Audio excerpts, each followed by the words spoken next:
That reality is that working your whole life does not guarantee you'll have a roof over your head. Most of the people I spoke with simply cannot afford housing costs in this city. The majority had it one way or another, either struggled to keep up with rising rent costs or are simply unable to find places to live due to their limited financial resources. As a result, as you pointed out at the top, data shows seniors are indeed the fastest growing group among the homeless population. And with the help of one local activist, I got to spend some time with this growing community to better understand their living conditions and the challenges they face every day.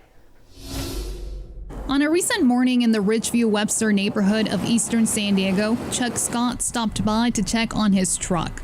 He was with a healthcare worker from a local rehabilitation center where he was staying. It was discharged me from the hospital on Saturday. What were you in the hospital for? I fell down right here. The stay at the center is only temporary. This is what Scott calls home. The 69-year-old has been living out of his truck for the past 2 years. Well, it's definitely inconvenient, because you gotta go and take showers at people's houses and inconvenience them, and it's not always easy to find places to eat. And it's not very comfortable to sleep in. Scott hardly stands out from the many people living in their cars at this same parking lot. As far as the sleeping arrangement, I'll sleep right here and try to move my seat as far back as I can so my legs will stretch out. A lot of times it doesn't work that way. And same with Irene, she'll try to do the same thing. Frank, who preferred to only go by his first name, and his partner, Irene Rendon, have called their truck home for 6 months. It's been really, really hard. Real hard to get help. I thought I was on a waiting list for 6 months, and I'm not even on the list. And I thought I had done the footwork, and I just thought the government was going to help homeless people. You know what I mean? Why we have to jump through all these hoops to get housing? They want us off the street and stuff, and it's really hard. The group, all above the age of 55, find themselves in the middle of a growing crisis, aging without a home. It's torture. California accounts for about a third of the nation's homeless population, and among this population, seniors are the fastest growing group. In San Diego, people 55 and older living in the streets make up at least 29% of the unsheltered population, with 80% of them becoming homeless in their own hometown. These are people that, have lived and worked here in San Diego their entire lives, who have just been priced out of the system and unable to, finish, in essence, in the homes that they had. Teresa Smith is the CEO of Dreams for Change, a nonprofit running San Diego's safe sleeping sites. The 2 designated lots offer safe, legal camping space for people experiencing homelessness. Hundreds of individuals are currently housed, and Smith says at least 45% of them are 55 and older. I think it's happening more rapidly now, yes, because of the cost inflation and the cost of living. It really is pushing them out of those housing situations, and there's nothing to jump back into. And we have such a shortage of literally senior housing. So even as they start to approach those senior ages, where they may need a little bit more of that support as any other senior would be, there's nowhere that is affordable for them to even go. I went from $800 to $1,600, and I couldn't afford to move back in after they remodeled. So, and they said they give me first choice to move back in, but I only get $1,000 a month Social Security. So how can I afford to pay $1,600 a month? I can't.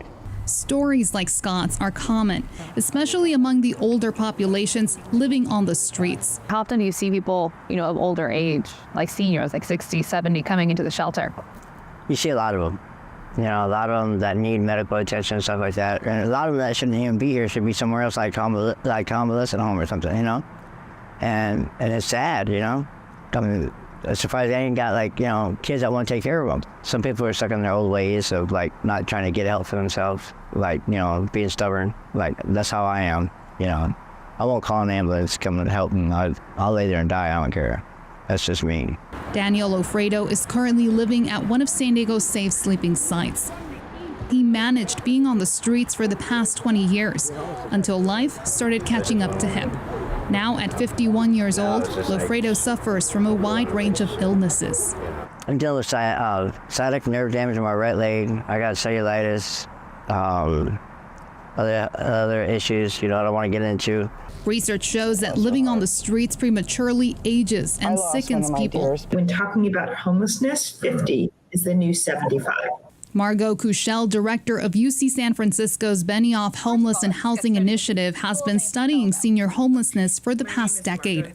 Whether it be measures of cognitive decline, mobility problems, problems with function, falling, all of the things that we usually think of happening to people in late life just happened to people 20 or 30 years earlier.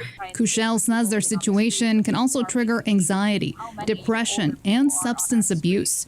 We heard from so many people who experience homelessness who told us that they use substances as a coping mechanism, using things like methamphetamines to stay awake, using things like alcohol to help them cope with the anxiety, the fear, the difficulty falling asleep, those things. Driving down the streets of downtown San Diego, the amount of unhoused seniors stands out. I'm going to go over to 16th and Commercial area, 14th and Commercial. I have a lot of seniors that have cancer or I've just been discharged. It's kind of like the pool where they drop everyone. We took a ride with Heather Newhart, a homeless advocate who spends her days helping the unhoused. Let me get you some so you can at least give it out. I had a lady that was on this street. This is the honest God truth. She was stage 4 cancer, and she was propped up right here, and she was on a chair with 2 crates, and that was her bed. I lost count of how many new diversified individuals or seniors, or I've lost count. We've got a lot of seniors that are out on these streets now because the economy, their Social Security doesn't pay them enough. There's not affordable housing for them. They become ill, and they have their choice between their medication or food or their homes. At one point I was living in a studio that didn't even have a kitchen. It had a shared bathroom, and it was costing me $1,100 a month. Someone said it was going to get worse before it would get better. Do you believe that's the case, and what contributes to that? I do. I really am concerned about this problem. We know that the people born in the second half of the baby boom, so about 1955 to 1965, have been at an increased risk of homelessness their whole lives. It's obviously a very large population. We know that homelessness is really related to housing costs. So people often blame things like substance use or mental health problems on the rising rates of homelessness, but it really has nothing to do with that. What we see is when housing costs go up, homelessness goes up. As we continue to have a really severe housing crisis in California, we know that this very large group of older adults is going to get larger.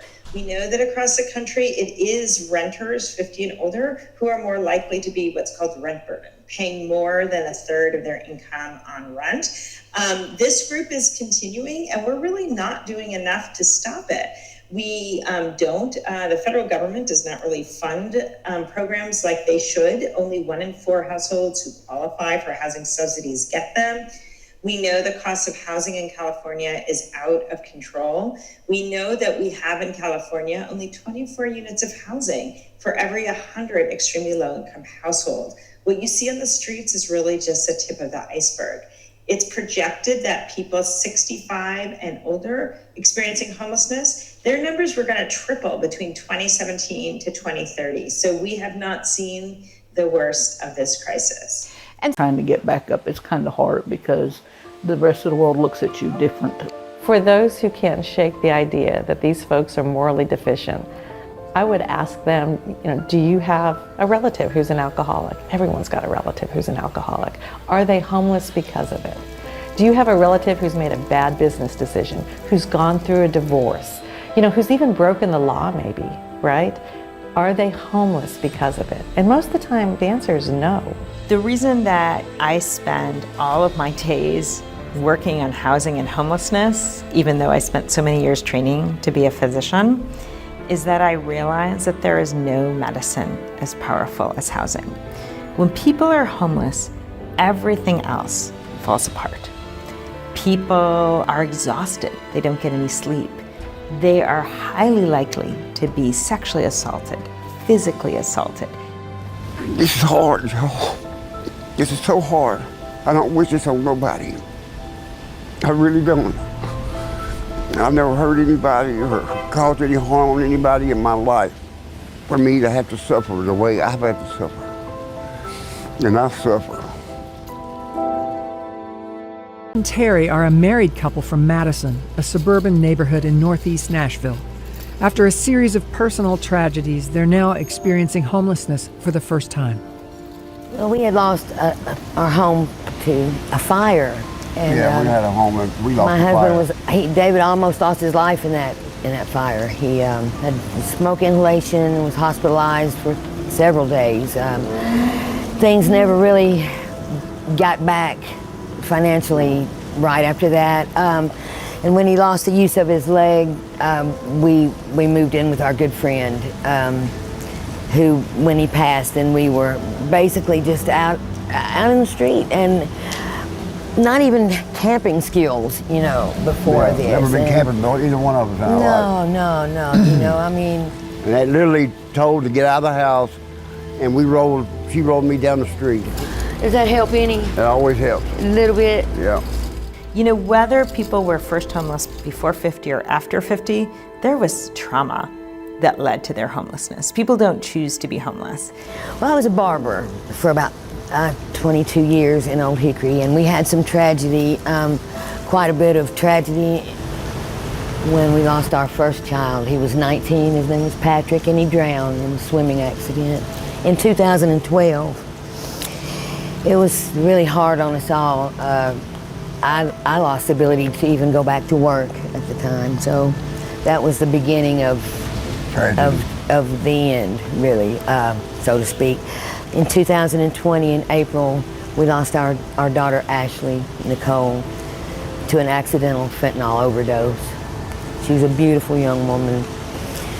She was 14 months older than her brother, who tragically 14 months later committed suicide himself. Austin took his life after his sister. So we have Jessica Lynn remaining, and bless her heart, she's also having a very difficult time with things. I'm sorry.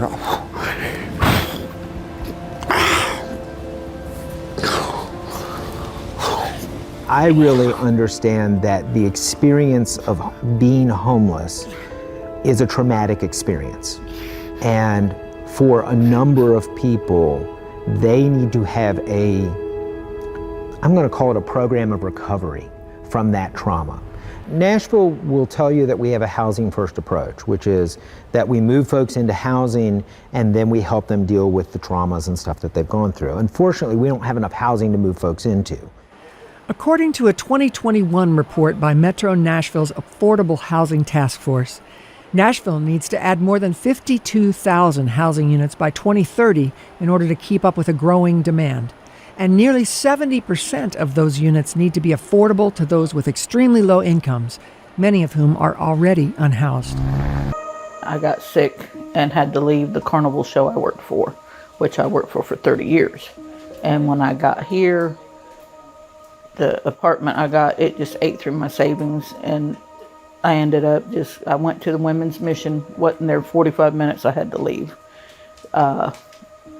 Another homeless lady was trying to get up on my bed and steal my dirty clothes, and it woke me up, and I lost my temper, and I'm one of them people, I'm not staying there where I'm gonna end up getting in trouble, where I'm somewhere trying to get help. So I got my stuff and I left, and I went out in the woods and made me a camp.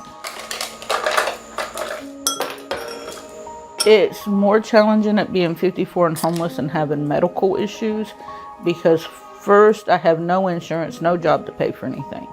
So I had to be able to prove to the hospital that I'm homeless, I have no income, so I could get their indigent care, which covers a lot of the stuff I need except for medication.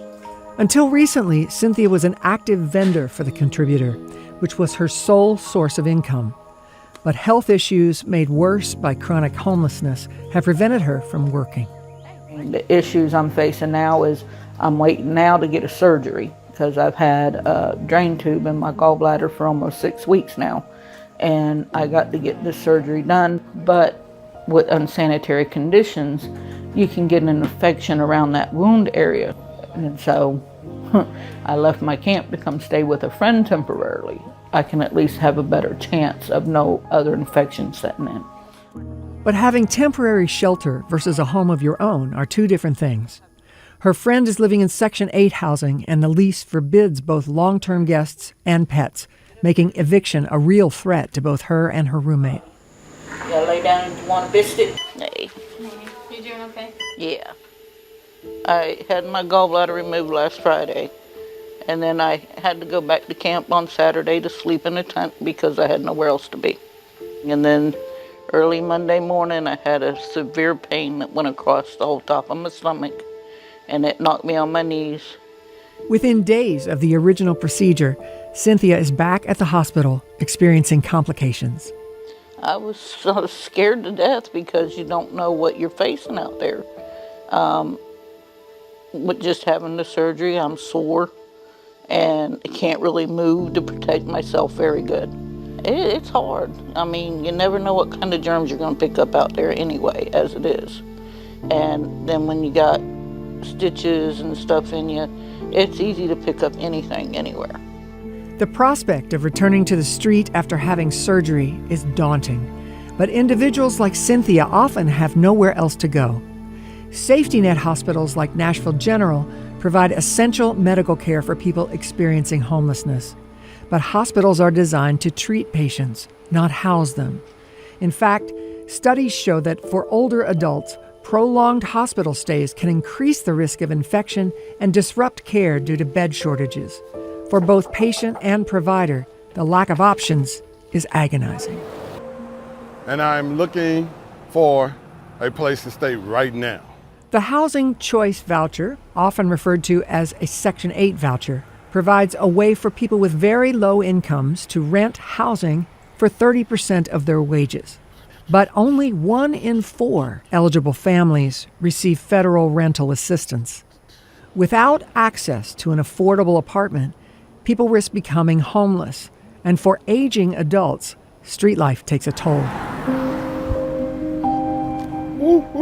At 52, it's hard.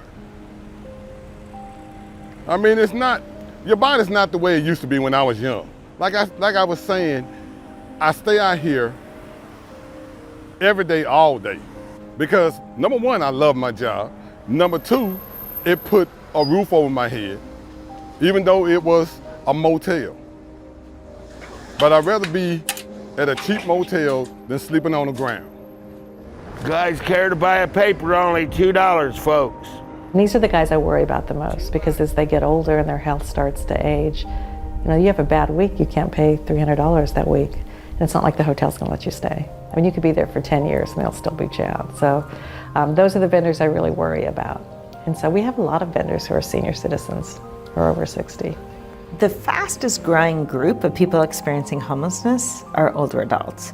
It's estimated that people experiencing homelessness who are 65 and older will triple between 2017 and 2030. The zone is the homeless area of the city. How old are you, babe? 69. 69. Baby boomers, born between 1946 and 1964. The generation that heralded the economic upswing in the USA, now homeless and living among young drug addicts. 2 people died over here. Right here? 2 nights ago, a gal got raped. Oh yeah, I heard that. Raped.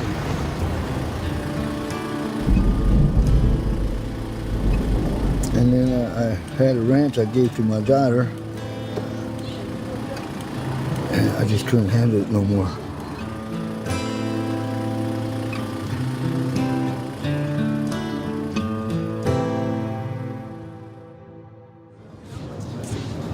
It's 6:30 a.m. and Peter Moyer Sr., age 62, heads out with Superman under his arm. Have a good day, brother. How you doing, small brother? My name, Moya, in Spain means winner or champion. I started that limousine business out of the fluke, and we just flourished. it just flourished. And my name of the company was SP Transportation, strictly professional. I've had big names like Diana Ross, Holly Berry, Carlos Santana, Bette Midler, Barry Manilow. They were all my clients. And then my wife got sick. And some of my big clients said, "Pete, don't shut the company down. We got plans." No brainer. My wife needed me right then and there. So I had to shut down. She needed me 24 hours. She was on dialysis, and I was getting 2 hours of sleep a night. I was taking care of her, going to work to try to get some bills paid, and went through my savings. Doctors ate up $65,000 in 4 months. In between that time, we got separated, me and my wife. With $1,300 from his disability pension, he was also supporting his best friend's widow. Then happened what has driven many people to the streets. A rent increase from $700 to $1,500 in 3 months.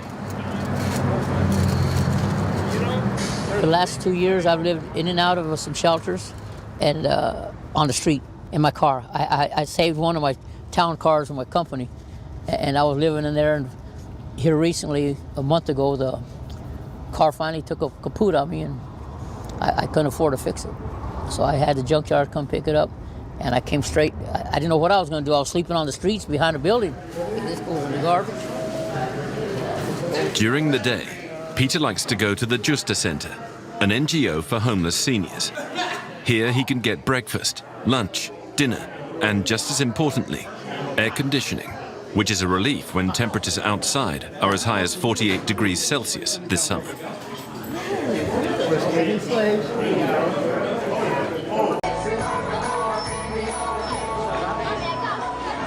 Hi, how are you today? No, didn't go out.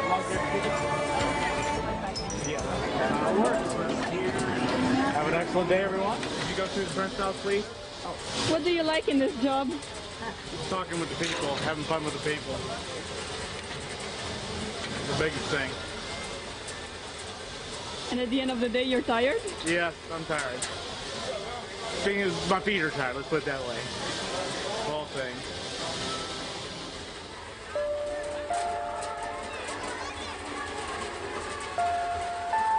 I'm Larry Dodson. I work for Walt Disney World in Orlando, Florida.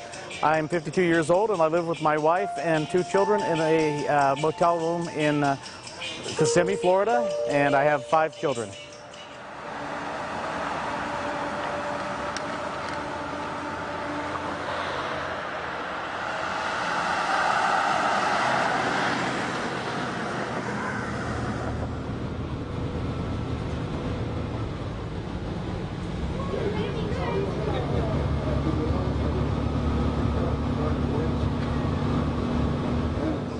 I've had several jobs where I was in retail management, and the jobs no longer exist. The companies no longer exist. So that was something that concerned me, was job security. Just 3 years ago, Larry Dodson managed a large customer service department. He lost his job and then his house. Since then, he has rented a room in one of the motels along the highway to Disney World.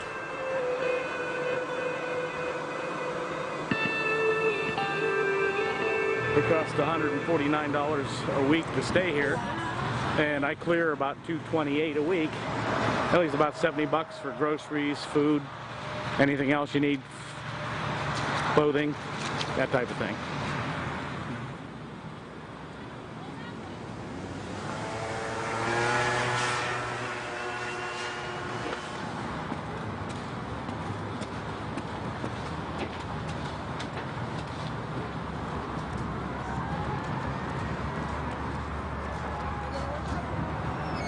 This is home.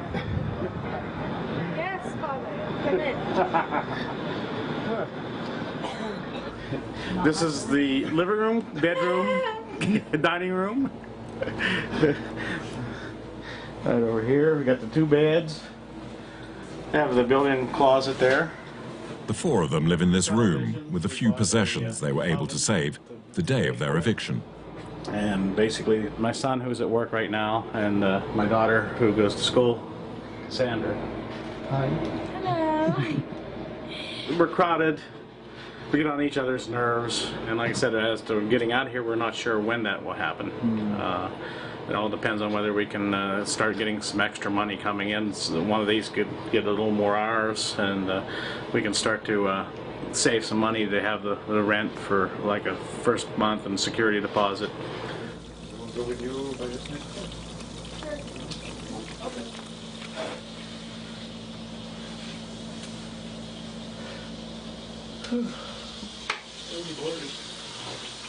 You want your wheat bread with some Miracle Whip bread? Yes, please.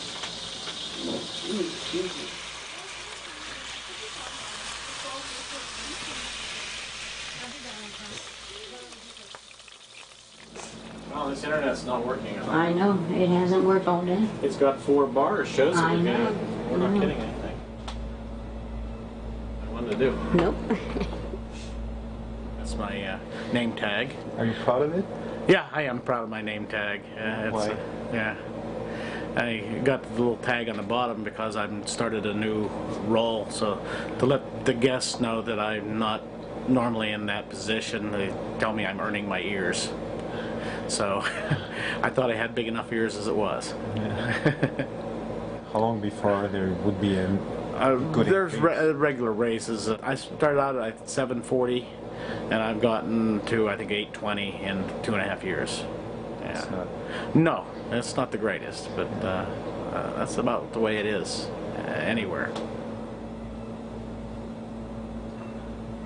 900 families now live in the cheap motels that surround the Florida theme park.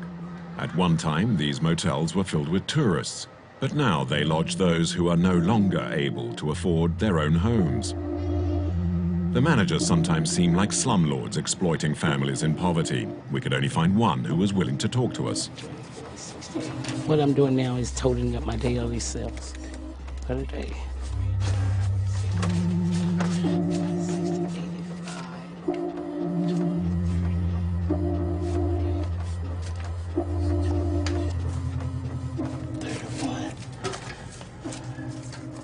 I collected in rent today only $532 and what is it? 34 cents. To house illegal immigrants while our American citizens are sleeping out on the streets. The second stop from leaving the airport, we're at the 20th Police Precinct in Chicago.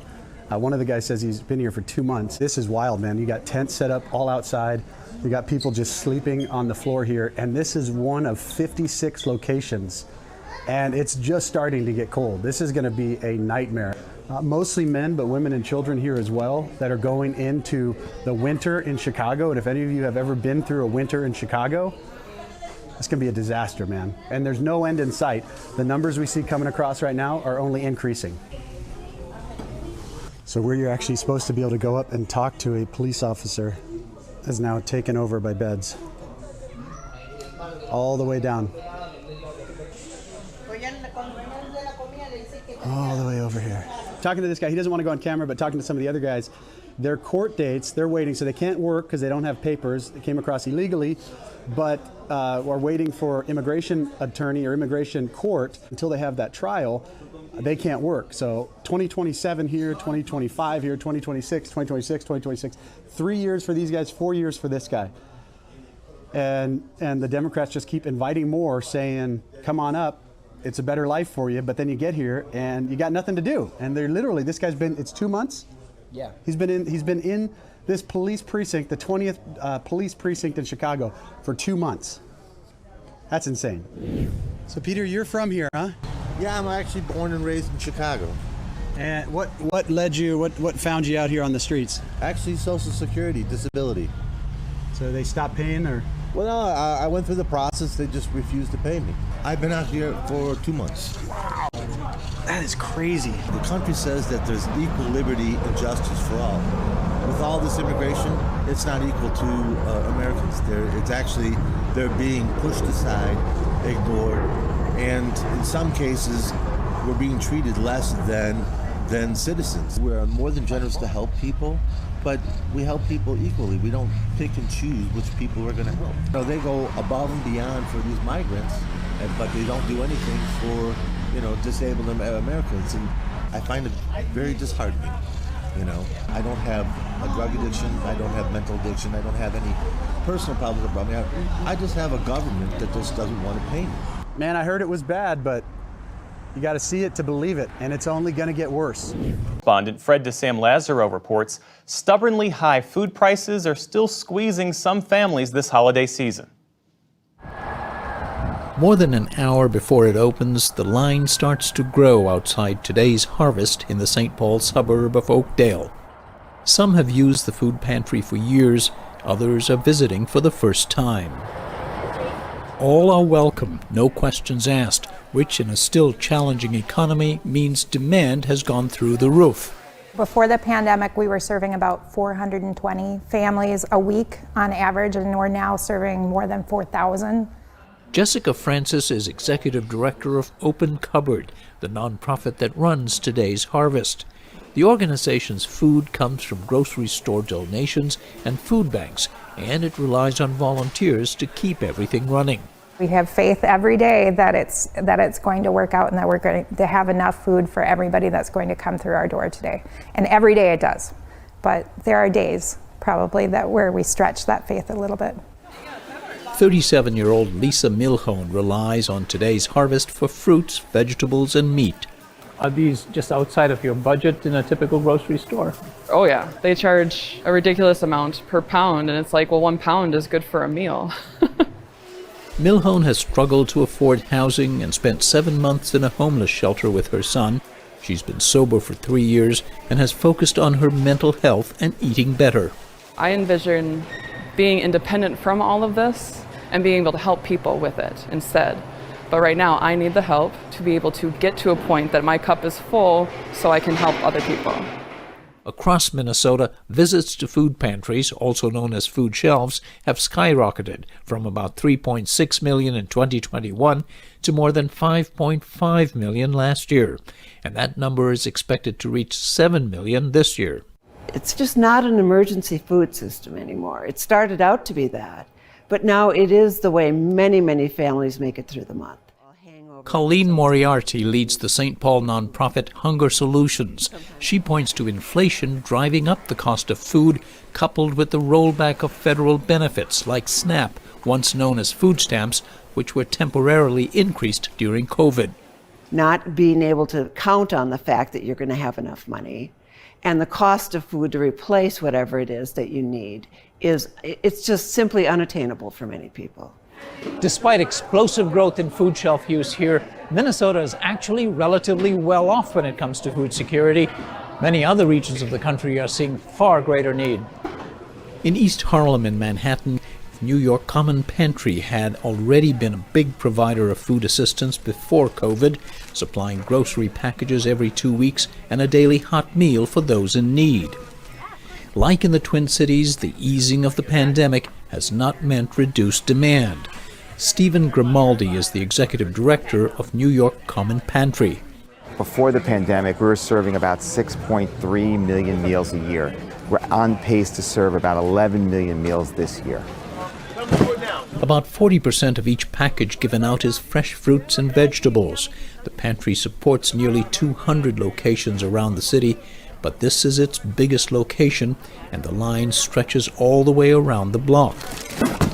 The organization is distributing 6,000 turkeys this Thanksgiving. The turkey and the other goods that I get today. Dolores Martinez started coming to New York Common Pantry in January. She immigrated from the Dominican Republic and lives with her son in Manhattan. She has big plans to share the food she's getting today with her extended family. I'm taking the turkey and other items we'll need from this cart because they don't have much money either. This is a great, great help. So we're seeing increases from almost every group, every demographic. There is a big spike in demand from asylum seekers. Last year, we saw, a good number of asylum seekers, but we're at a pace about a 600% increase this year.